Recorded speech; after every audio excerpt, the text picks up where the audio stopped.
Quoi? Le beau nom de fille est un titre, ma sœur, dont vous voulez quitter la charmante douceur et de vous marier. Vous osez faire fête. Ce vulgaire dessein vous peut monter en tête. Oui, ma sœur. Ce oui se peut-il supporter sans un mal de cœur? Saurait-on l'écouter? Qu'a donc en soi le mariage qui vous oblige, ma sœur? Ah mon Dieu! Fille! Comment? Mais fille, vous dis-je, ne concevez-vous point ce que dès qu'on l'entend, un tel mot à l'esprit offre de dégoûtant? Quelle étrange image on est par lui de laisser, sur quelle sale vue il traîne la pensée.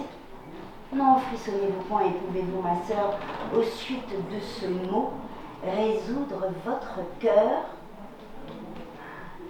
Les suites de ce mot, quand je les envisage, me font voir un mari, des enfants, un ménage, et je ne vois rien là, si j'en puis raisonner, qui blesse la pensée et fasse frissonner.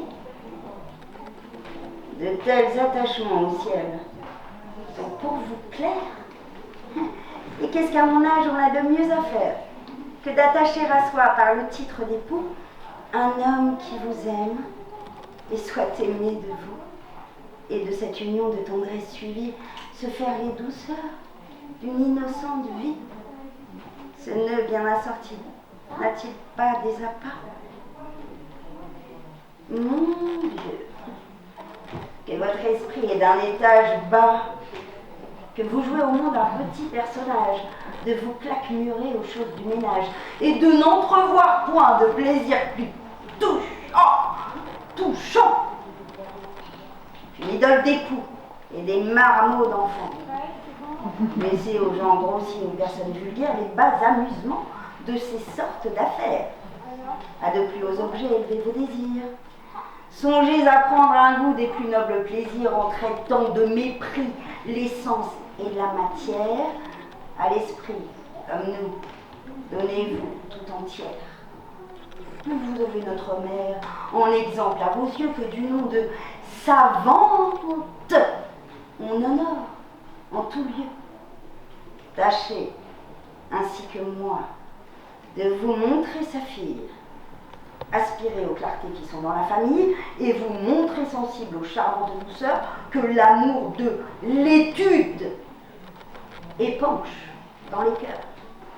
Loin d'être aux lois d'un homme en esclave asservi, mariez-vous, ma sœur, à la philosophie qui nous monte au-dessus de tant le genre humain et donne à la raison l'empire souverain, soumettant à ses lois la partie animale dont l'appétit grossier aux bêtes nous ravale.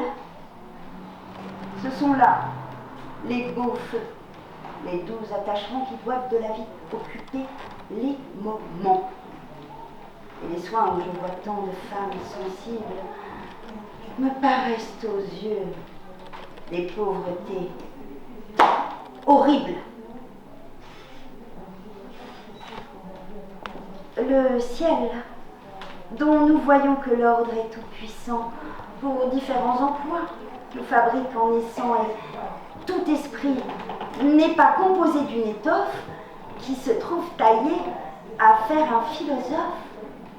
Si le vôtre est né propre aux élévations d'où montent des savants les spéculations, le mien est fait, ma sœur, pour aller terre à terre, et dans les petits soins, son faible se resserre.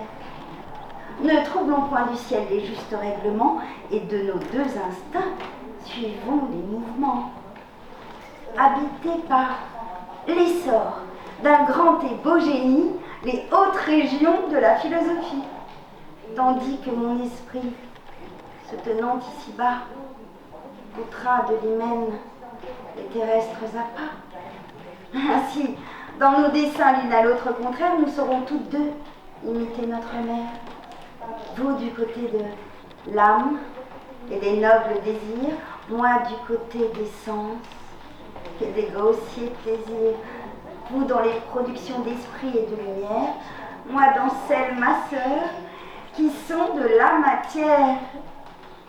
Quand sur une personne on prétend se révéler, mais c'est par les beaux côtés qu'il lui faut ressembler, et ce n'est point du tout à prendre pour modèle, ma sœur, que de vouloir tousser et cracher comme elle.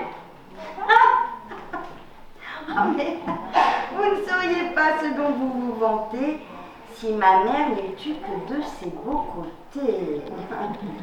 Eh bien, vous prend, ma sœur, que son noble génie n'est pas vaqué toujours à la philosophie, et ne supprimez pas en voulant qu'on vous seconde quelques petits savants qui veulent venir au monde. Je vois que votre esprit ne peut être guéri du fol entêtement de vous faire un mari. Mais sachons, s'il vous plaît, que vous songez à prendre votre visée, au moins, n'est pas mise à cri tendre. Et pourquoi n'y serait-elle pas? Manque-t-il de mérite? Est-ce un choix qui soit bas?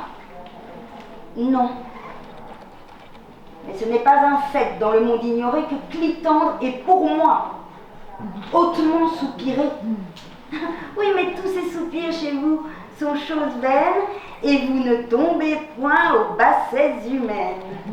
À l'hymen, votre esprit renonce pour toujours, et la philosophie à toutes vos amours.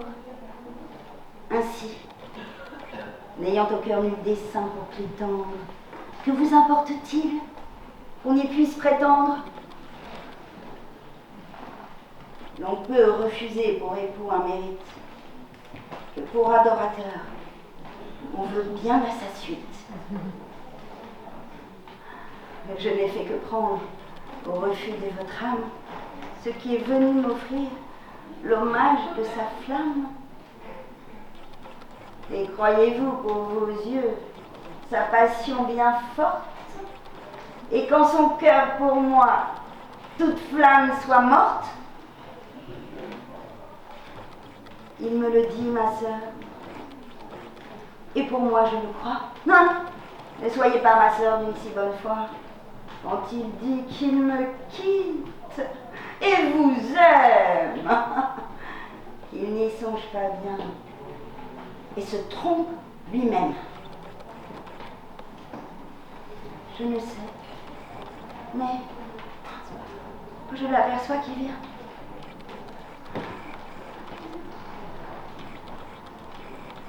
Pour me tirer d'un doute où me jette ma sœur, entre elle et moi, Clitandre, expliquez votre cœur. Découvrez-en le fond et nous daignez apprendre qui de nous, à vos voeux, est en droit de prétendre.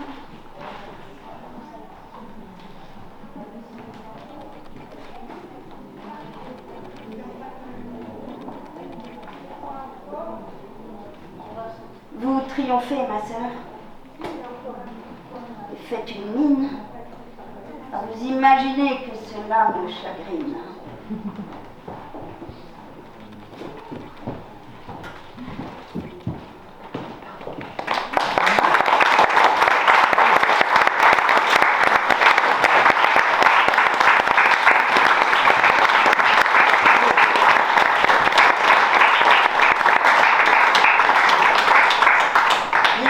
Cette sœur qui ne veut pas aimer va être en difficulté quand sa petite sœur va convoler avec le Clitandre qu'elle a refusé.